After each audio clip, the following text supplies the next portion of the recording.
12 a science নিয়ে পড়াশোনা করেছো, এখন ক্যারিয়ার নিয়ে কনফিউজড হয়ে আছো, এমবিবিএস কিংবা বিএসসির জন্য চিন্তা ভাবনা করছো না, তাহলে প্যারামেডিক্যালের ডিএমএলটি কোর্স তোমার জন্য একটি অপশন হতে পারে। আজকের এই ভিডিওতে ডিএমএলটির কোর্সের সম্বন্ধে জানবো। কেন জানবো? তার অন্যতম কারণ কম খরচে কম সময়ে একটা ভালো ক্যারিয়ারের অপশন হতে পারে ডিএমএলটি। তাই এই ভিডিওতে ডিএমএলটির সম্বন্ধে আমরা বিস্তারিত আলোচনা করব, যেখানে আমরা ডিএমএলটি কোর্সটা কি পড়ানো হয়, কিভাবে অ্যাডমিশন নেবে, সরকারি কলেজ কিংবা প্রাইভেট কলেজের মধ্যে পার্থক্য কি, কত খরচা এবং স্যালারি বা কত পাওয়া যাবে, এবং সর্বশেষে যেটা আমরা জানবো যে এই কোর্স কমপ্লিট করার পর জবের অপশন কি আছে। তাই বলবো ভিডিওটা স্কিপ না করে শেষ অবধি তোমাকে দেখতে হবে যদি তুমি চাও একটা ভালো ক্যারিয়ারের অপশন সম্বন্ধে জানতে।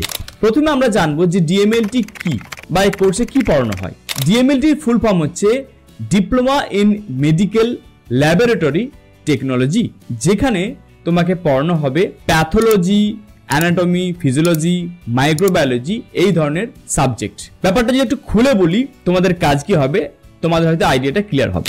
আমরা দেখি যখন কোনো ডাক্তারের কাছে যাই, ডাক্তার বাবু তার প্রেসক্রিপশনে লিখে দেয় যে আপনার একটু ব্লাড টেস্ট করতে, ব্লাড টেস্ট করে আপনার যে কি রোগ হয়েছে সেটা আমরা জানতে চাই। ধরে নাও একটি ছেলে, তার ঘন ঘন জ্বর আসছে, এই জ্বর আসার জন্য ডাক্তারবাবু বুঝে উঠতে পারছে না যে কি কারণে তার জ্বরটা হচ্ছে। তখন ডক্টর কি বললেন যে আমি একটু চাইছি ম্যালেরিয়া টেস্ট করতে। আমরা যদি দেখি যে পেশেন্টার ম্যালেরিয়া হয়েছে, তখন আমরা সেই অনুযায়ী ট্রিটমেন্ট করব। তো ডাক্তার যখন ম্যালেরিয়া টেস্টের জন্য দিয়ে দিল, আমরা তখন কি করি, যে কোনো ডায়াগনস্টিক সেন্টারে চলে যাই, সেখানে আমরা টেস্ট করি এবং সেক্ষেত্রে কি করা হয় না ব্লাড স্যাম্পল নিয়ে নেয়। তার 2 দিন পর আমরা রিপোর্ট পেয়ে যাই। যদি দেখি যে হ্যাঁ পজিটিভ, তখন সেই অনুযায়ী ডাক্তারবাবু ট্রিটমেন্ট করতে শুরু করে। তাহলে আমরা এই গোটা প্রসেসটার মধ্যে কি দেখতে পেলাম, যে ডক্টর যখন পেশেন্টের ডায়াগনোস্ট করছে কোন একটা ডিজিজকে, তো এই ডায়াগনোস্ট প্রসেসেতে কোন এক ব্যক্তি আছে যেখানে ডাক্তারবাবুকে হেল্প করছে। কি করে না ব্লাড টেস্ট করে, ব্লাড টেস্টের সঠিক রিপোর্টটা দিয়ে। এই যে রিপোর্ট দিচ্ছে যে ব্যক্তিটা, যে এক্সপার্ট ব্যক্তিটা, এটাকে নিয়েই পড়াশোনা করানো হয় ডিএমএলটি। তাহলে তোমরা যেটা করবে যখন তোমাদের পড়াশোনা হবে, সেখানে তোমরা ব্লাড, ইউরিন, স্টুল বা কফ এই সকল বিষয়গুলোতে তোমরা টেস্টের মাধ্যমে ডক্টরকে ডায়াগনোস্ট করতে হেল্প করবে, যেখানে তোমরা আমাদের বডির অনেকগুলো বিষয় টেস্ট করতে জানবে, যেমন থাইরয়েড, ইউরিন, তোমার সুগার টেস্ট কিংবা লিপিড প্রোফাইল টেস্ট, এই ধরনের অনেকগুলো টেস্ট আছে যার মাধ্যমে আমরা মেডিকেল সায়েন্সকে আরো বেটার ওয়েতে এগিয়ে দিতে পারছি। আর এই কাজটার জন্য তোমার পড়াশোনাটাই হচ্ছে ডিএমএলটি। আশা করি তোমাদের ব্যাপারটা বোঝাতে পেরেছি। ডিএমএলটি কোর্সের ডিউরেশন তোমার 2 বছরের হবে। আমরা যদি এলিজিবিলিটির কথায় দেখি, তো সেখানে আমরা দেখতে পাচ্ছি পিসিবি করা স্টুডেন্টরা কিন্তু এই কোর্স করার জন্য যোগ্য। আর্টস কিংবা কমার্সের স্টুডেন্ট কিন্তু ডিএমএলটি কোর্স করতে পারবে না।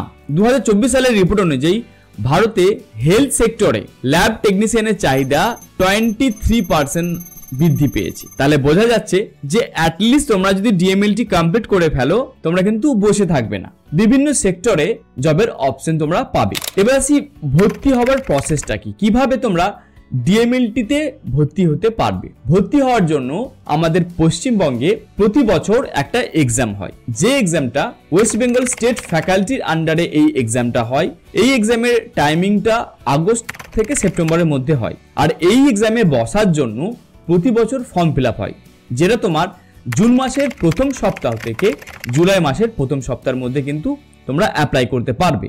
অর্থাৎ এখন যে মুহূর্তে তোমরা ভিডিওটা দেখছো, তোমরা অ্যাপ্লাই করতে পারবে। তাই তোমার যদি ইচ্ছা থাকে যে আমি ডিএমএলটি কোর্স করতে, তাহলে অবশ্যই স্টেট মেডিকেল ফ্যাকাল্টির যে এক্সামটা হবে, তোমরা কিন্তু পরীক্ষায় বসতে হবে তোমাদেরকে। এবং এখানে তোমার র্যাঙ্ক ভালো হলে সরকারি যে বিভিন্ন হসপিটাল আছে, সেখানে তোমরা ডিএমএলটি করার সুযোগ পাচ্ছ। তোমার মনে এখন প্রশ্ন জাগবে, তাহলে কি আমরা এই এক্সাম না দিলে কি ভর্তি হতে পারবো না?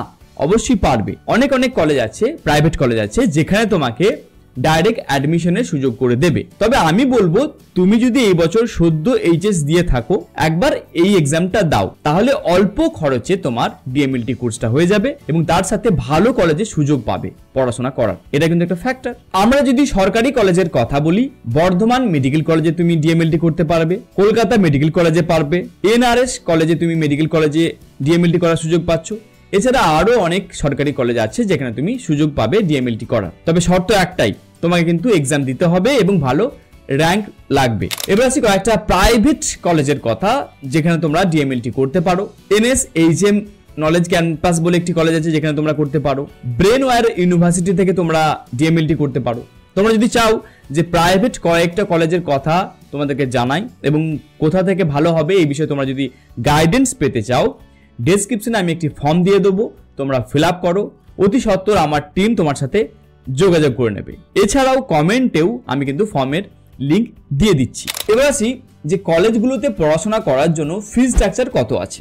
আমরা যদি সরকারি কলেজে চান্স পেয়ে যাই সেই ক্ষেত্রে আমাদের বছরে 15,000 থেকে 30,000 টাকা খরচা আছে। যদি তুমি প্রাইভেট কলেজে সুযোগ পাও সেই ক্ষেত্রে কিন্তু তোমার ফি স্ট্রাকচার একটু বেড়ে যাবে। 50,000 থেকে শুরু করে আপ টু 1.5 লাখ টাকা পার ইয়ার খরচা হতে পারে। এই কোর্স কমপ্লিট করার পর ইনকাম স্ট্রাকচার যদি আমরা দেখি, প্রাইভেট ডায়াগনস্টিক ল্যাবে যদি তোমরা সুযোগ পাও চাকরি করার, তো সেখানে আমরা দেখতে পাচ্ছি 8,000 থেকে up to 20,000 per month income তোমরা করতে পারবে। যদি প্রাইভেট হসপিটালের সুযোগ পাও তো সেখানে 12,000 থেকে আপ টু 25,000 পার মান্থ তোমরা আর্নিং করতে পারছো। এবং এই দুই ক্ষেত্রে কিন্তু তোমার যত বেশি এক্সপিরিয়েন্স গ্যাদার করবে অবশ্যই তোমার স্যালারি বাড়তে থাকবে।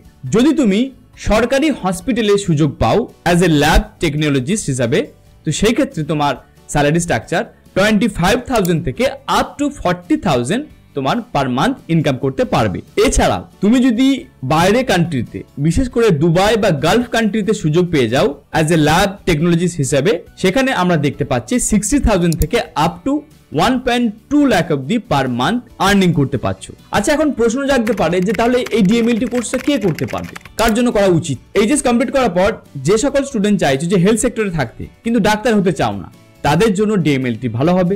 যারা চাও যে অল্প সময়ে একটা স্যালারি, অল্প সময়ে একটা চাকরির ব্যাপার, তাদের জন্য ডিএমএলটি ভালো হবে। এবং মেয়েদের জন্য কিন্তু এই কোর্সটা একটা আলাদা দিক দিচ্ছে।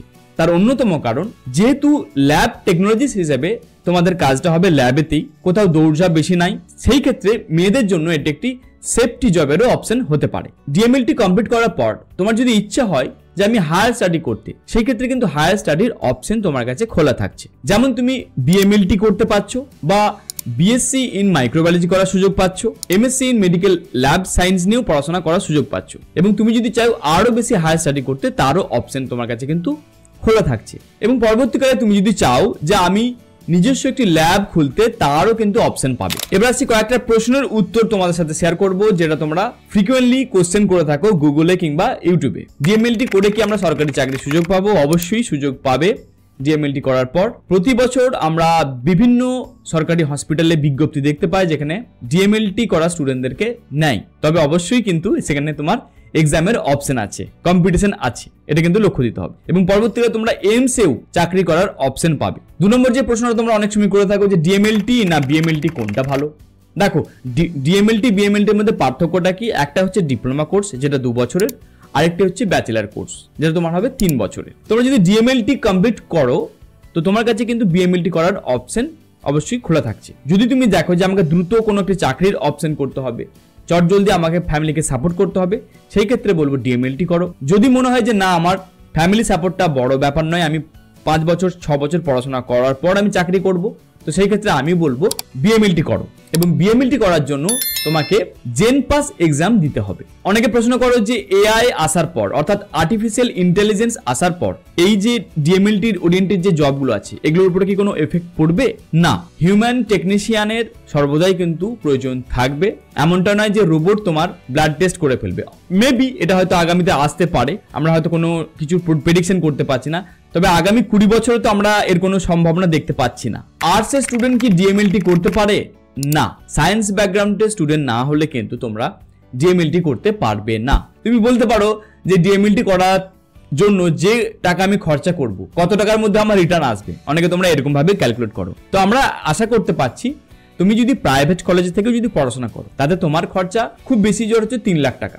তো তুমি 3 লাখ টাকা তোমার রিটার্ন পেতে হলে 3 বছরের মধ্যে তুমি কিন্তু রিটার্ন পেয়ে যাবে। তো সেই হিসেবে আমরা বলতে পারি তুমি কিন্তু 3 বছরের মধ্যেই তোমার কোর্সের রিটার্ন কিন্তু পেয়ে যাবে। তাহলে বলতে পারি যে সায়েন্স পড়ে এমবিবিএস এর যদি সুযোগ না পাও তাহলে ডিএমএলটি তোমার জন্য একটি অন্যতম ক্যারিয়ারের অপশন হতে পারে। কম খরচে কম সময়ে অথেন্টিক একটা স্কিল শিখে ভালো ইনকাম জেনারেট করা যায়। কমেন্টে জানাও যে তুমি কোন কলেজে ভর্তি হতে চাইছো বা কলেজ সম্বন্ধে তোমার যদি কোনো কোয়ারিজ থাকে তো সেক্ষেত্রে ডেসক্রিপশনে এবং কমেন্টে আমি একটি ফর্ম দিয়ে দেবো, ফিল আপ করে নাও। খুব তাড়াতাড়ি আমার টিম তোমার সাথে যোগাযোগ করে নেবে। এই ভিডিওটা শেয়ার করে দাও তোমার সায়েন্সে পড়া বন্ধুদের সাথে, আর সাবস্ক্রাইব করো ক্যারিয়ার রিলেটেড আরও ভিডিও পেতে।